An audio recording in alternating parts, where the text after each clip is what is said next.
कामगार शक्तीचा विजय करायचा असेल तर तो कुठल्याही क्षेत्रातला असो, या सगळ्या कामगारांनी एकत्र आलो पाहिजे असा संदेश कामगार संघटना म्हणून आणि कामगारांचा हक्काचा विचार म्हणून मांडतो। मला काल हे पत्र वाचल्यावर फार आश्चर्य वाटलं, कारण अशी अनेक पत्र, अनेक स्टेटमेंट सन्माननीय देवाभाऊ यांनी केलेली आहेत, पण ते विसरून जातात, त्यांचा गजनी होतो, लक्षात राहत नाही त्यांच्या, त्यात त्यांची काही चूक नाही। एक तर म्हणजे आमच्या स्वतः अमृतावहिनी सांगतात की त्यांना सतत हुडी घालावी लागते, गॉगल घालावा लागतो, मास्क घालावा लागतो, पक्ष फोडावे लागतात, रात्री अपरात्री इकडे तिकडे जावं लागतं। म्हणजे वहिनींनी अक्षरशः राजसाहेबांच्या मुलाखतीत सुद्धा मला देवाभाऊ वेळ देत नाही एवढी तक्रार केली, इतकं विचारायचं मागे काम आहे। आता देवाभाऊची वेगळीच अडचण आहे की त्यांना दिल्लीच्या वाऱ्या कराव्या लागत आहेत। आम्हाला त्यांच्या बाकीच्या सगळ्या भानगडीत काहीच इंटरेस्ट नाही, आम्हाला याच्याशी काहीच इंटरेस्ट नाही। मुद्दा एवढाच आहे की डिसेंबर 2020 ला तुम्ही हे पत्र लिहिता, माध्यमांना हे पत्र आम्ही जाणीवपूर्वक मोठं करून दाखवतोय, माध्यमांनी जरा हे नोंद घ्यावी। ज्या पत्रामध्ये देवाभाऊ अर्थात उपमुख्यमंत्री, गृहमंत्री असं लिहितात, सप्रेम नमस्कार, विषय General Motors India private limited Talegaon ही कंपनी बंद होणार असल्याने 3578 कामगारांवर उपासमारीची वेळ याबाबत तात्काळ उपाययोजना करण्याबाबत उपरोक्त विषयान्वये श्री संजय बाळ विश्वनाथराव भेगडे माननीय राज्यमंत्री यांचे 17 डिसेंबर 2020 रोजीचे निवेदन प्राप्त झाले। त्यामध्ये तळेगाव MIDC या ठिकाणी general Motors India private limited company 2007 ला चालू झाली, त्यावेळेस कंपनीने या ठिकाणी अनेक रोजगार उपलब्ध करू असे महाराष्ट्र सरकारला सांगितले। वेळोवेळी महाराष्ट्र सरकार आणि भारत सरकारकडून सदर कंपनीत विविध सवलती देण्यात आल्या। सदर कंपनी आता बघा, भारत सरकारने सवलती दिल्या असं स्वतः देवाभाऊ लिहितात। भारत सरकार म्हणजे सध्या मोदी साहेब जिथं बसलेले आहेत ते, आता मोदी साहेबांच्या अखत्यारीत असणाऱ्या सरकारने पैसे दिले हे स्वतः देवाभाऊ ऑन रेकॉर्ड लिहितात, ऑन रेकॉर्ड ते बोलतात। पुढे ते असं म्हणतात की सदर कंपनी चीनच्या ग्रेट वॉल मोटर्स या कंपनीला विकण्यात आलेली आहे। गंमत बघा, इकडे आम्हाला येड्यात करतात ही माणसं। एक बैन चाइना, चाइना का माल नहीं बेचने देंगे, चाइना का माल नहीं लेंगे। अबे चाइना को परमिशन कौन दे रहा है? हम दे रहे हैं। गोष्टी चायनाच्या मालाला विरोध करायला सांगता, तुम्ही चायनाला कंपनी विकून टाकता। वर असं सांगितलं जातं की याबाबत कामगार संघटनेने मुख्यमंत्री कार्यालयामध्ये निवेदन दिले, औद्योगिक न्यायालयाकडे ते प्रलंबित आहे। सद्यस्थितीत कंपनीत 1578 एवढे परमनंट आणि 2000 कॉन्ट्रॅक्ट पद्धतीचे असे एकूण 3578 3578 कामगारांचा प्रश्न। हे 3578 कामगार असं जेव्हा म्हटलं जातं तेव्हा 3578 कामगारांच्या बायका, त्यांची मुलं, त्यांची आई वडील, घरातली एखादी लग्नाची बहीण, त्यांच्या जीवावर त्यांच्यावरती अवलंबून असणारा शिकणारा एखादा लहान भाऊ, घरातलं आजारी कुटुंबातलं एखादं मूल, हे सगळे जर विचार केले तर 3578 कामगार म्हणजे साधारणतः तुम्ही 15 ते 20 हजार लोकसंख्येवरती उपासमारीची वेळ आणता। हे जरा समजून घ्या। आता यांच्यावर उपासमारीची वेळ येऊ नये असं देवाभाऊच लिहितात आणि सांगतात की या ग्रेट वॉल मोटर्स मध्ये या नव्या कामगारांना सामावून घ्यावं। तेव्हा ते विरोधी पक्ष नेते होते। 4च महिन्यात नंतर सरकार गडगडलं, 4च महिन्यात देवाभाऊ उपमुख्यमंत्री झाले, सुरत गुवाहाटी सगळं फिरून झालं, खोके इकडे तिकडे ट्रान्सफर करून झाले। मग एवढं सगळं होतं तर या सगळ्या 3-3.5 लोकांना त्या खोक्यातनं काही इकडं करायची होती तजवीज, परंतु तुमच्या उपमुख्यमंत्री पदाच्या खुर्चीसाठी तुमचं सगळं करून झालंय.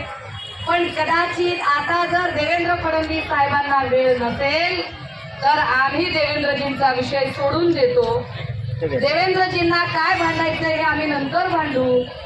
पण नव्याने जिल्ह्याचे पालकमंत्री झालेले सन्माननीय अजितदादा यांना आमची विनंती असेल की दादा, तुमच्याकडे काम उरकण्याचा एक आवाका आहे, देवेंद्रजींकडे काम करण्याचा नुसता दिखावा आहे.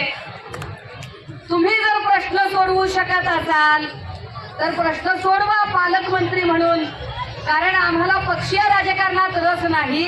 आम्हाला हा प्रश्न सुटण्याशी मतलब आहे आणि हा प्रश्न सोडवण्यासाठी पालकमंत्री म्हणून अजितदादांनी पुढाकार घेतला पाहिजे असं आमचं म्हणणं आहे. राहिला प्रश्न आंदोलनाचा, तर कामगारांचा संघर्ष हा आमचा संघर्ष 5वीला पोचलेला आहे. आम्ही सगळी गावखेड्यातनं आलेली, सगळी कष्टकरी कुटुंबातली आणि सगळीच हातातोंडाचं भांडण आजही चालू असणारी अशी आम्ही माणसं आहोत. आता या सगळ्यांमध्ये देवेंद्र फडणवीस हुंडई कंपनीच्या व्यवस्थापनास वेळ देतात. त्यांची अडचण अशी आहे की देवेंद्रजी त्यांना वेळ देतात ज्यांना ज्यांना सेठजीच्या मित्रांशी कारण असतं. सेठजींचे मित्र अदानी अंबानी जिथे जिथे असतात तिथे तिथे देवेंद्रजी वेळ देऊ शकतात. सेठजीच्या मित्रांनी नाही सांगितलं तर मग मात्र देवेंद्रजी वेळ देऊ शकत नाहीत. युनियन सोबत चर्चा करायला जर त्यांना वेळ नसेल, जसं सचिन भाऊ म्हणाले की आपण अत्यंत शांततेच्या मार्गाने, आपण कायदा पाळणारे लोक आहोत, कायद्याच्या चौकटीत राहून आंदोलन करणारी माणसं आहोत.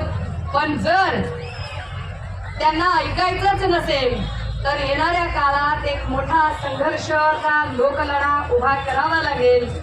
मी आधी म्हटलं की मी नुसती बोलण्यासाठी नाही, मी चळवळीतली कार्यकर्ती आहे. त्यामुळे काल हा मुद्दा कळल्याबरोबर मी राजेंद्र पाटील यांना सांगितलं की मी तात्काळ उद्या येते आणि उद्या आपल्या सगळ्यांना भेटते. हा प्रश्न जर आपल्याला सरकार वेळ देत नसेल तर आत्ता जे इथली परिस्थिती आहे याच्या चौपट ताकद आम्हाला मुंबई मंत्रालयासमोर दाखवावी लागेल. आणि ही ताकद आम्ही पुन्हा पुन्हा सांगतोय की आम्हाला पक्षीय राजकारणात पडण्यात रस नाही. आम्हाला हा प्रश्न सोडवून हवा आहे. हा प्रश्न थेट कुटुंबाशी जोडला जातो.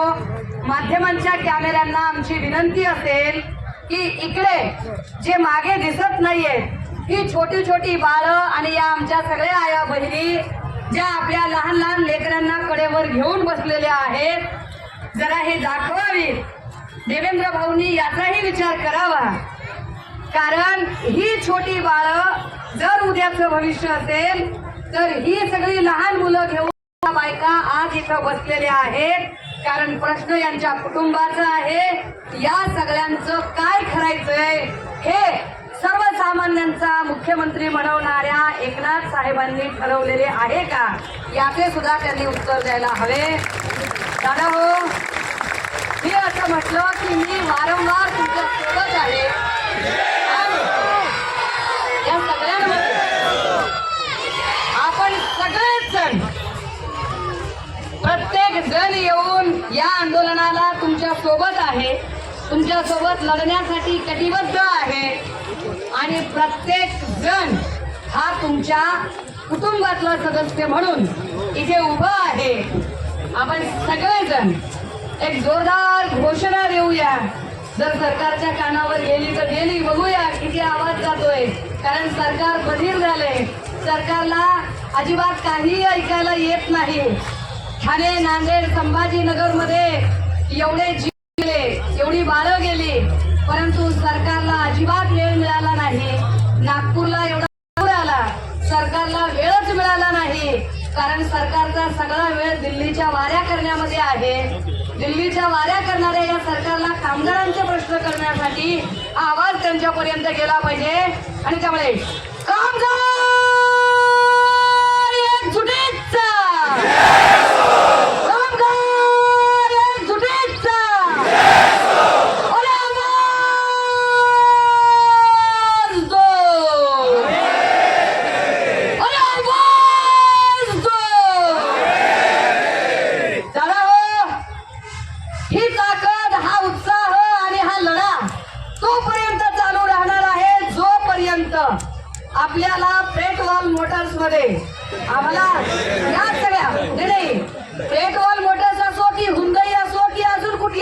असो, आम्हाला कोणत्याच एका कंपनीला कुंकुलात नाही, पण 3,578 कामगारांचं रिहॅबिलिटेशन तुम्ही कुठल्या ना कुठल्या कंपनीत आणि कुठल्या इथे या MIDCच्या परिसरातल्या उद्योगधंद्यांमध्ये या सगळ्याच कामगारांना सामावून घेणं ही सरकारची जबाबदारी असेल.